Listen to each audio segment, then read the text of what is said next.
लातूरच्या सुद्धा बहुतांश भागामध्ये रविवारी दिवसभर पावसाची संततधार होती।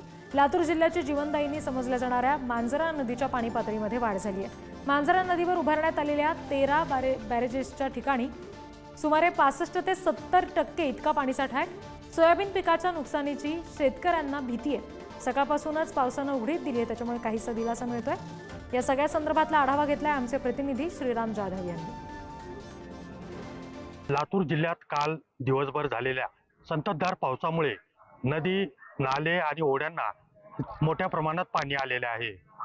लातूर जिल्ह्याची जीवनदायिनी समजल्या जाणाऱ्या मांजरा नदी पात्रातही मोठ्या प्रमाणात पाणी आलेले आहे। मी सध्या उभा आहे लातूर तालुक्यातल्या भातखेडा नजीक मांजरा नदी पात्राच्या पुलावरती। मांजरा नदी पात्रात काल झालेल्या पावसामुळे मोठ्या प्रमाणात पाणी आल्यामुळे पात्रातून सध्या पाणी वाहत असल्याचं चित्र दिसून येत आहे। या मांजरा नदी पात्रावरती काही वर्षांपूर्वी 14 बॅरेजेस उभारण्यात आली होती।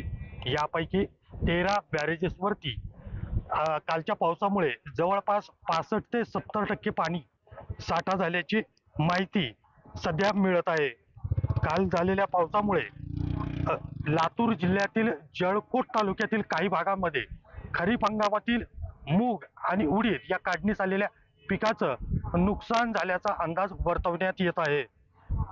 तसेच या पावसामुळे जळकोट भागातील तसेच इतर भागातील सोयाबीन पिकावर आणि त्याच्या उत्पादकतेवरती परिणाम होण्याची भीती सध्या शेतकऱ्यांकडून व्यक्त करण्यात येत आहे।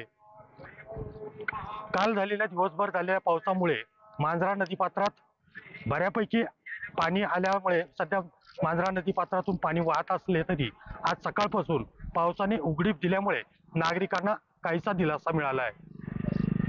श्रीराम जाधव, पुढारी न्यूज, लातूर।